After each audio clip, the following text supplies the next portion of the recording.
Assalamualaikum warahmatullahi wabarakatuh. Kaifa halukum jami'an? Nahnu fi usuluddin li sana ula ma'i Ustazah Siti Zakira.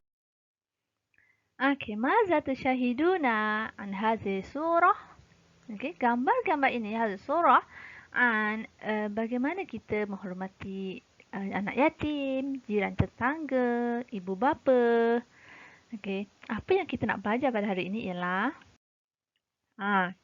نحن سندرس في باب تفسير الدرس السادس الإيمان والعقيدة والعمل. Kita akan sambung lagi untuk bahagian kedua dalam bab tafsir ini, tajuk ke-6 iman dan akidah dan beramal. Macam biasa, buka buku teks, muka surat 80 dan 82. Hari ini yang Khamis, kita akan sambung lagi 4 perkara yang kita akan bincang pada hari ini, iaitu yang pertama birrul walidai wa ihsan ilaihima, berbuat baik, menghormati dan juga berbuat baik kepada kedua ibu bapa, muamalah ma'al yatama wal masakin wal jiran wal ibn sabil wal riqab.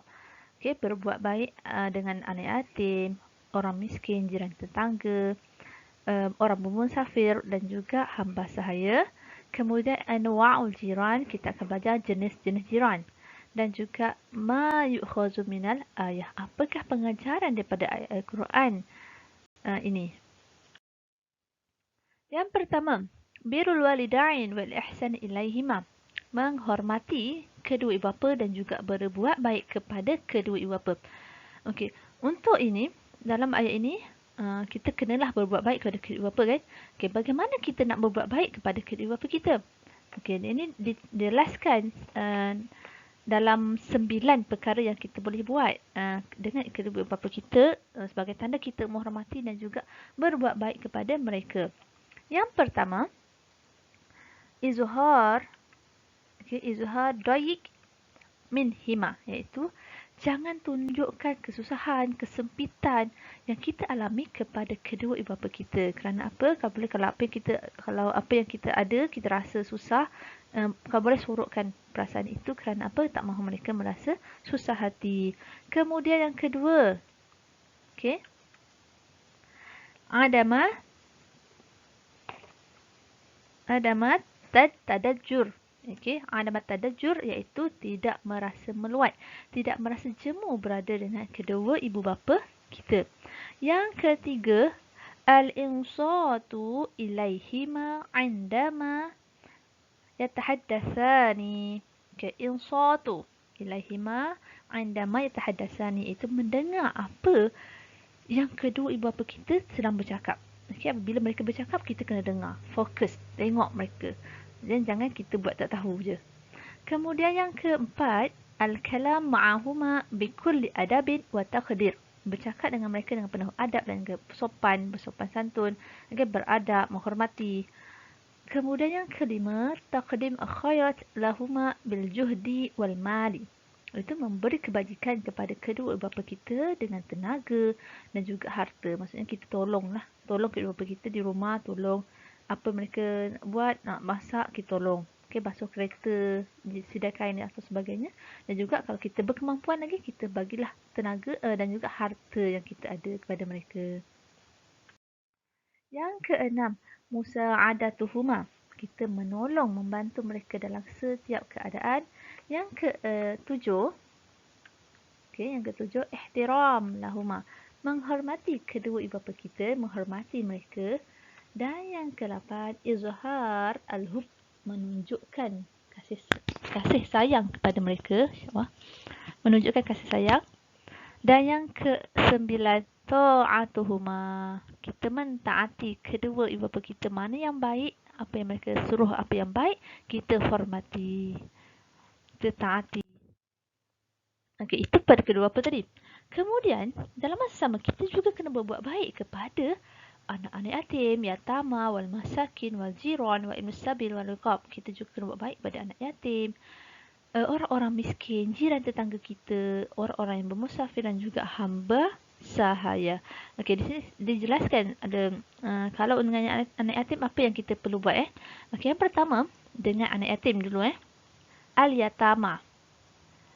Apa yang kita boleh buat dengan anak-anak yatim ini ialah bisyanati huquqihim wa ta'dibihim wa tarbiyatihim wa adama qahrihim. Itu kita menjaga hak mereka. Sekiranya anak yatim itu mereka memang mempunyai hak, banyak hak sebenarnya. Kita menjaga hak mereka.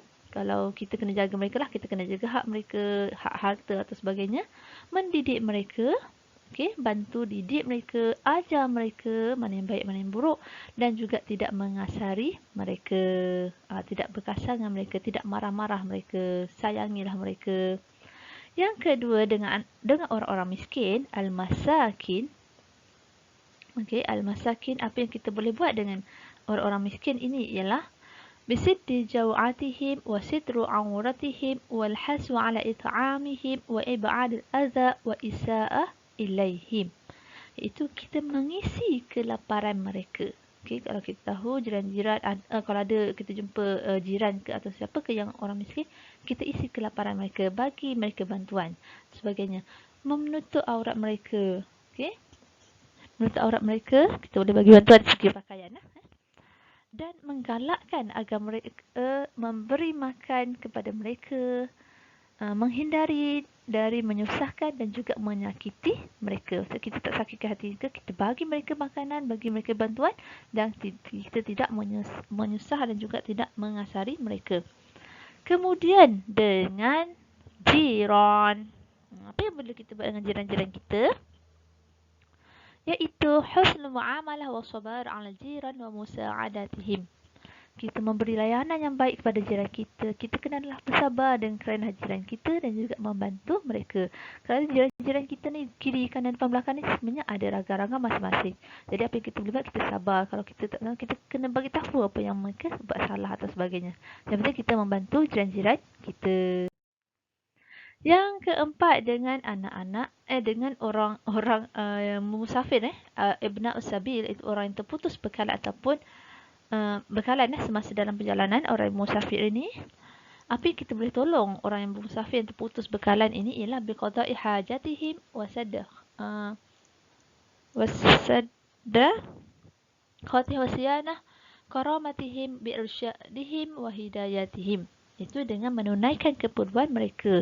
Apa mereka terputus, betul-betul bekalan makanan ke, minyak habis ke sebagainya, kita tunaikan keperluan mereka, menampung kekurangan mereka, pelihara kehormatan mereka, kita beri nasihat kepada mereka dan juga kita membimbing mereka.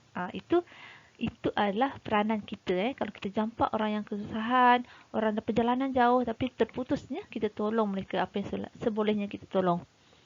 Dan yang kelima, al-riqab, iaitu hamba sahaya. Apa yang kita boleh tolong dengan hamba sahaya ini? Kita bukan tolong, kita melayan orang hamba sahaya ini. Walaupun dia hamba sahaya, kita kena layan mereka juga macam kita layan orang lain. Itu wa talatuf fi qawli wa mujamalah fil muamalah ma'a amri bil ma'ruf wa nahyi an munkar wa radu huquqihim wa kafa adza anhum.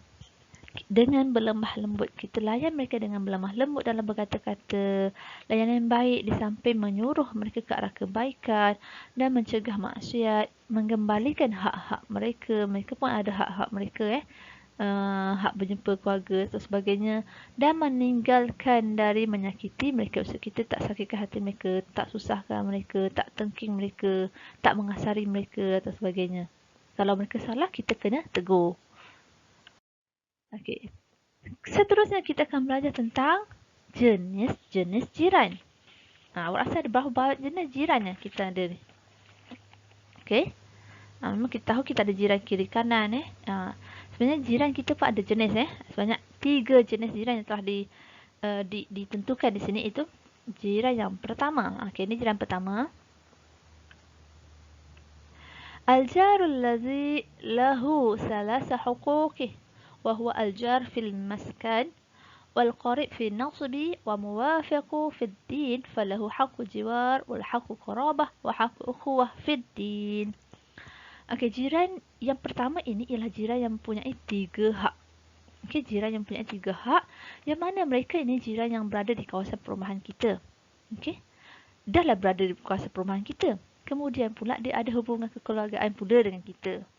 dan juga mereka juga orang yang seagama dengan kita, maka dia akan mempunyai hak-hak jiran. Dia ada hak jiran, hak persaudaraan dan juga hak persaudaraan dalam Islam. Itu jiran yang pertama. Okey. Jiran ada 3 hak yang mana di dekat kawasan rumah kita, saudara mara kita dan agama yang sama. Jiran yang kedua. Okey. Jiran allazi lahu haqqani. 2 hak sahaja, iaitu al-jarul muslim wal ba'id fi nasbi falahu haqqu jiwar wa haqqul Islam. Okey, jiran ini yang mempunyai 2 hak, yang mana jiran yang sesama Islam dan tiada hubungan kekeluargaan. Mungkin kita ada jiran sebelah kita, orangnya kita tak saudara dengan dia. Kita bukan saudara dengan dia, sepupu dia ke apa-apa, tapi dia adalah jiran sesama Islam kita. Maka dia akan mendapat hak sebagai seorang jiran dan juga hak sebagai seorang yang saudara seagama. Okey, kemudian jiran yang ketiga, jenis jiran ketiga. Okey, al-jarul ladzi lahu haqqul wahid. Okey, ini adalah jiran yang ada hak satu saja, iaitu wahwa jarul ghairul muslim. Falaysa lahu illa haqqul jiwar wa la yajuzu an yanalu al-jar bi adha bal 'aksi 'alayhi an yanfa'ahu bima yanfa'ahu fi amri dinihi. Okey, jiran yang ketiga, jenis jiran yang ketiga inilah jiran yang punya satu hak. Mana jiran ini yang terdiri daripada bukan orang bukan Islam. Okey, orang yang bukan Muslim. Mungkin kita ada jiran kita yang non-Muslim. Kalau awak ada, so walaupun dia non-Muslim, awak pun kena layan mereka juga sebagai jiran kita. Maka dia hanya punya hak jiran sahaja. Okey, walaupun dia hanya ada hak jiran, bukan hak kekeluargaan, hak sesama Islam, tapi kita tak boleh sakiti hati mereka, tak boleh sakitikan jiran kita. Bahkan sebaliknya kita kenalah memberi manfaat pada mereka, tolonglah mereka kalau mereka perlukan bantuan. Dan perkara yang bantunya dalam urusan agamanya. Begitu juga apa yang dia minta tolong, kita boleh tolong dia. Itulah 3 jenis jiran. Jiran pertama, jiran yang ada kaitan dengan kita, kawasan perumahan, saudara mak, ada kaitan persaudaraan dan juga satu agama.